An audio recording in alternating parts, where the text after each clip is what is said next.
After Trump's ambivalence, Biden wants to be firm with Putin. The first steps are deceptive.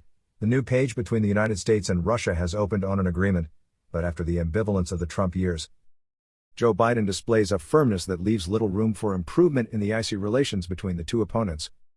A week after the new American president took office, he has already achieved the first result with a 5-year extension of New START, the latest bilateral nuclear arms limitation treaty which expired in early February, a key file that his predecessor Donald Trump had left in an impasse. And that alone sums up all the duplicity of American policy vis-à-vis Russian President Vladimir Putin over the past 4 years. Trump absolutely wanted to have a better personal relationship with Putin, recalls Ian Bremmer, president of the expertise firm Eurasia Group, referring to his penchant for loving authoritarian leaders. But on the one hand, his unilateralism pushed him to lose interest in international agreements, including disarmament, without realizing fully their strategic character.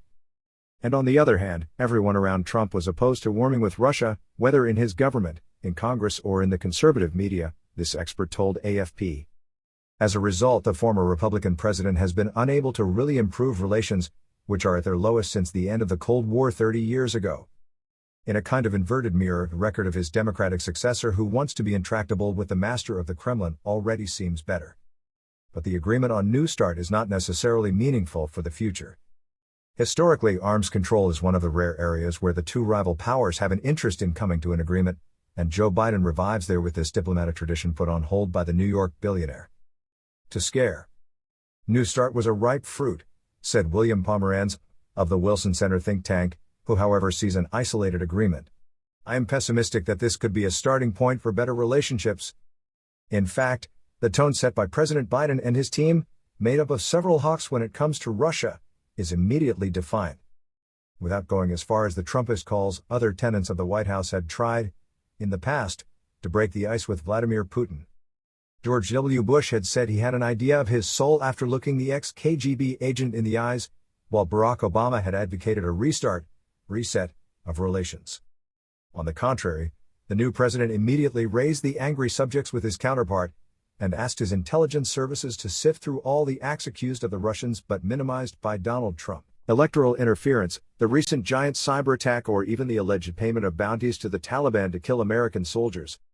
The most immediate subject of friction is the fate of Russian opponent Alexei Navalny, victim according to Westerners of an attempted murder by poisoning on the part of Moscow, and arrested in mid-January on his return to Russia. The mass arrests and some agitation by the Russian authorities over the protests sparked by his detention are being followed closely in Washington. I am struck by how much a single man, Mr. Navalny, seems to worry, even to frighten the Russian government, quipped the new head of American diplomacy, Antony Blinken, on Wednesday. He did not rule out new sanctions. The Biden administration is more united than that of Donald Trump on its message of firmness, and more united with its allies too, which, at the margin, will allow putting a little more pressure on Putin, analyzes Ian Bremmer, while estimating that only internal pressure could change the Kremlin. For William Pomeranz, it takes two to improve relations, and Vladimir Putin has given no sign of wanting to change the content of that between the United States and Russia. Beyond its repeated and somewhat hollow calls for normalization,